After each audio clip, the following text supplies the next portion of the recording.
আসসালামু আলাইকুম এভরিওয়ান। আমি Nazneen Nazneen cook and blog চ্যানেলের পক্ষ থেকে সবাইকে স্বাগতম জানিয়ে শুরু করছি। আজকে আমি কোনো রান্নার ভিডিও নিয়ে আসিনি। আজকে আপনাদের সাথে সারা বছরের জন্য কিভাবে সবজি ফ্রোজেন করতে হয় সেই পদ্ধতিগুলো নিয়ে এসেছি। আজকে আমি এখানে 3টা পদ্ধতি আপনাদের সাথে শেয়ার করব। আপনাদের অনেক বেশি উপকারে আসবে এবং মাসিক খরচ অনেকটা কমে যাবে। তাই আমার ভিডিওটা আপনারা না টেনে পুরো দেখবেন, তাহলে কিন্তু অনেক অনেক বেশি উপকার পাবেন। এবং যদি ভালো লাগে আমার ভিডিওটাকে শেয়ার করে নিজের টাইমলাইনে রেখে দেবেন এবং ফ্রেন্ড সার্কেলদের সাথে শেয়ার করে দেবেন।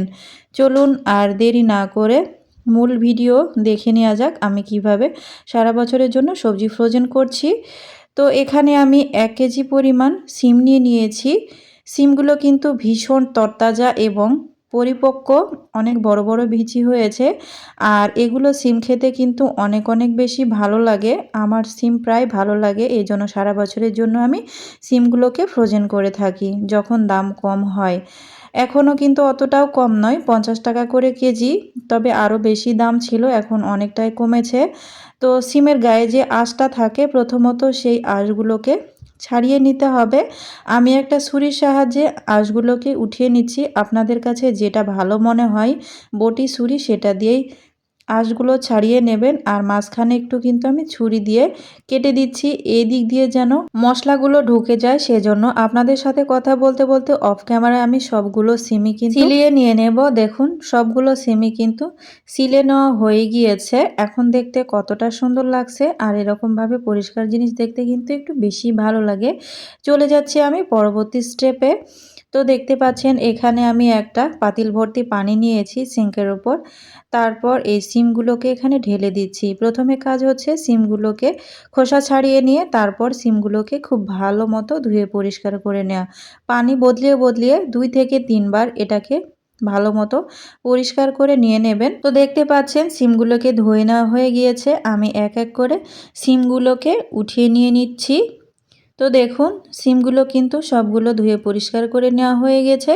আমি চলে যাচ্ছি এটাকে নিয়ে চুলাতে আমি আগের থেকে প্যান বসিয়ে দিয়ে পানিটা কিছুটা গরম করে নিয়েছিলাম। তারপর দিয়ে দিচ্ছি সামান্য একটু লবণ, দিয়ে দিচ্ছি সামান্য একটু হলুদ গুঁড়ো। এবার আমি এই পানিটাকে একটা খুন্তির সাহায্যে নেড়ে চেড়ে নিয়ে নেব, যেন পানির ভেতরে লবণ এবং হলুদ গুঁড়ো খুব সুন্দর মতো মিশে যায়। এ পর্যায়ে আমি সিমগুলোকে এক এক করে দিয়ে নেব। একবারে ঢেলে দিতে গেলে হয়তোবা সাইডে পড়ে যেতে পারে, এই জন্য আস্তে ধীরে করে ঢেলে দিয়ে দেবেন।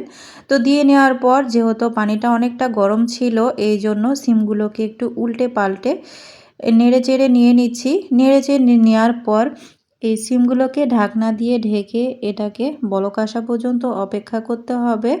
তো দেখতে পাচ্ছেন নেড়ে চেড়ে নেওয়া হয়ে গিয়েছে। আমি ঢাকনা দিয়ে ঢেকে দিলাম। বলক আসলে তারপর আমি ঢাকনাটা খুলে এগুলোকে আবারও কিছুক্ষণ নেড়ে চেড়ে দেব। জাস্ট এইরকম 2টা বলক আসলেই বুঝবেন যে সিমগুলো সিদ্ধ হয়ে গিয়েছে। খুব একটা কিন্তু সিদ্ধ করার প্রয়োজন নেই। 50% সিদ্ধ করে আপনারা যদি ফ্রিজে রাখেন, তাহলে সারা বছরই কিন্তু খুব ভালো মতো খেতে পারবেন। একদমই কোনো নষ্ট হবে না, স্বাদ গন্ধ সব কিছুই একদম ঠিক থাকবে। চুলার জালটাকে অফ করে দিয়েই আমি একটা ছাঁকনি নিয়ে নিয়েছি। এই ছাঁকনির সাহায্যে আমি সিমগুলোকে উঠিয়ে নেব। আপনারা চাইলে একবারে ঝাঁকাতে ঢেলে ফেলতে পারেন। তো দেখানোর সুবিধার্থে আমি এরকমভাবে এক এক করে উঠিয়ে নিয়ে নিচ্ছি। তো দেখতেই পাচ্ছেন বন্ধুরা, আমার সিমগুলোকে উঠিয়ে নেওয়া হয়ে গেছে। আমি একটা ছড়ানো ঝাঁকাতে এগুলোকে রেখে দিয়েছি যেন খুব তাড়াতাড়ি ঠান্ডা হয়ে যায়। ফিরে আসছি ঠান্ডা হওয়ার পরে। দেখুন ঠান্ডা হওয়ার পরেও কিন্তু কতটা চকচক করছে এই সিমগুলো। চলে যাচ্ছি এটাকে আমি ফ্রোজেন করতে। এখানে আমি 2টা এয়ারটাইট বক্স নিয়ে নিয়েছি। এবার বক্সের ভেতরে এগুলোকে আমি রাখবো। আপনাদের যদি এগুলো বক্স না থাকে, বাসায় যেগুলো বক্স আছে সেখানেও রাখতে পারবেন। চাইলে পলি ব্যাগে অথবা জিপলক ব্যাগেও রেখেও সারা বছর আপনারা ফ্রোজেন করে খেতে পারবেন, এতে কোনো সমস্যা হবে না। তো আমার সিমের ফ্রোজেন পদ্ধতিটি আপনাদের কাছে কেমন লেগেছে অবশ্যই কিন্তু আমাকে লাইক কমেন্টস করে জানিয়ে দেবেন। আমার কিন্তু এই সিমের ভিডিওটি অনেক বেশি ভিউ হয়েছে, আশা করি বড় ভিডিওতেও আপনারা ভিউ দেবেন। চলে যাচ্ছি আমি পরবর্তী স্টেপে। এখানে আমি আধা কেজি পরিমাণ কাঁচামরিচ নিয়ে নিয়েছি। রমজান মাসে কিন্তু কাঁচামরিচের দাম অনেক বেশি থাকে, তাই সংসারে খরচ বাঁচাতে আমি রমজানের আগেই কাঁচামরিচগুলোকে সংরক্ষণ করে রাখছি, চাইলে কিন্তু আপনারাও রাখতে পারেন। তো কাঁচামরিচের বোটাগুলোকে প্রথমত খুব ভালো মতো ছাড়িয়ে নিতে হবে। তো দেখুন অফ ক্যামেরাতে আমি সবগুলো বোটা ছাড়িয়ে নিয়েছি। তারপর আমি চলে যাচ্ছি এগুলোকে ধুতে, খুব ভালো মতো কিন্তু ধুয়ে পরিষ্কার করে নিতে হবে। মরিচের গায়ে কিন্তু অনেক অনেক ময়লা থাকে, সেক্ষেত্রে 2-3 বার পানি বদলিয়ে আপনারা এটাকে ধুয়ে নেবেন। যেহেতু এটা ভিডিও করছি সেহেতু অতটা তো দেখানো যায় না, তাহলে ভিডিওটা অনেক বেশি লং হয়ে যায়। তো দেখুন ধুয়ে নেওয়া হয়ে গিয়েছে, পানিটা পরিষ্কার এসেছে। এ পর্যায়ে আমি এগুলোকে একটা স্ট্রেনারে উঠিয়ে নিয়েছি। তারপর আমি চলে যাচ্ছি এটাকে শুকাতে। এই যে এখানে আমি একটা ওড়না বিছিয়ে দিয়েছি পাতলা, তার উপরে আমি এরকমভাবে কাঁচা মরিচগুলোকে খুব ভালো মতো ছড়িয়ে ছিটিয়ে দেব। আর একটু ফ্যান দেবেন, তাহলে দেখবেন যে 5 মিনিটের ভেতরেই কিন্তু এগুলো একদম পানি শুকিয়ে যাবে। পানি কিন্তু অবশ্যই শুকিয়ে রাখতে হবে। যদি রোদে দিতে চান তাও দিতে পারেন, সমস্যা নেই। চলে যাচ্ছে আমি এটাকে ফ্রোজেন করার জন্য। এয়ারটাইট বক্স নিয়েছি। আপনারা চাইলে জিপলক ব্যাগ, পলি ব্যাগ বা বাসায় যে কোনো ধরনের কন্টেনারে রেখে আপনারা এই কাঁচামরিচগুলোকে সংরক্ষণ করতে পারেন। উপরে চাইলে আপনারা একটা টিস্যু পেপার দিয়ে রাখবেন, সেটাও কিন্তু অনেক বেশি কাজে আসবে। তো বন্ধুরা, আমার কাঁচামরিচের সংরক্ষণ পদ্ধতিটি আপনাদের কাছে কেমন লেগেছে অবশ্যই কিন্তু আমাকে জানাতে ভুলবেন না। এরকমভাবে কাঁচামরিচ সংরক্ষণ করলে আপনারা সারা বছর খেতে পারবেন। স্বাদ, গন্ধ, রং কোনোটাই নষ্ট হবে না। আপনারা গরম মশলা অথবা গরম তেলে এই মরিচগুলো দিয়ে রান্না করবেন, তাহলে কিন্তু একদমই নষ্ট হবে না।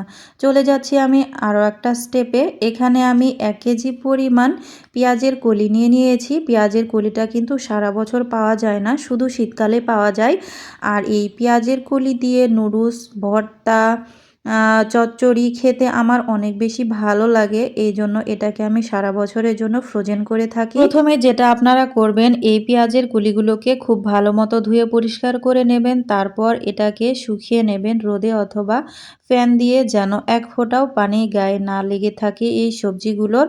তারপর এগুলোকে আপনাদের পছন্দ মতো পিস করে কেটে নিয়ে নেবেন, ছোট বড় যার যেরকম ভালো লাগে, যে যেরকম রেসিপি খেতে পছন্দ করেন। তো আমি ছুরির সাহায্যে কাটছি, আপনারা চাইলে বটির সাহায্যে জোরে কাটতে পারেন। আমার ছুরির সাহায্যেই বেশি ভালো লাগে। যাদের কোমরের সমস্যা আছে তারা কিন্তু দাঁড়িয়ে সবজি কাটতে বেশি পছন্দ করে আমার মনে হয়। তো বন্ধুরা, আমার ফ্রোজেন পদ্ধতিগুলো কেমন লাগছে অবশ্যই কিন্তু আমাকে জানিয়ে দিতে ভুলবেন না।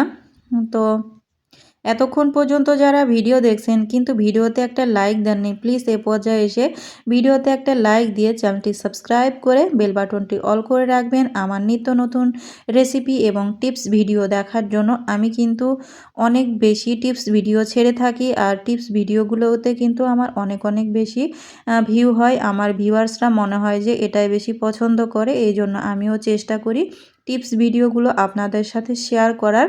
তো দেখুন বন্ধুরা, আপনাদের সাথে কথা বলতে আমার পেঁয়াজের কলিগুলোকে কেটে নেওয়া হয়ে গিয়েছে। চাইলে আপনারা এগুলোকে কিছুটা সিদ্ধ করেও রাখতে পারেন, তবে এটা যেহেতু একটা নরম সবজি এই জন্য সিদ্ধ করার কোনো প্রয়োজনীয় নেই। চলে যাচ্ছি আমি এটাকে সংরক্ষণ করতে। 2টা এয়ারটাইট বক্স নিয়েছি। এবার বক্সের ভেতরে আমি এগুলোকে দিয়ে দিচ্ছি। আপনারা চাইলে জিপলক ব্যাগ অথবা পলি ব্যাগে রাখবেন, এতে কিন্তু ফ্রিজের জায়গাটা অনেক বেশি কম লাগবে। আশা করি আপনাদেরকে আমি বোঝাতে পেরেছি কিভাবে বছর জুড়ে আপনারা সবজি সংরক্ষণ করবেন। তো বন্ধুরা, আপনারা যদি এরকমভাবে সারা বছরের জন্য সবজি সংরক্ষণ করেন তাহলে কিন্তু অনেকটা টাকায় বেঁচে যাবে।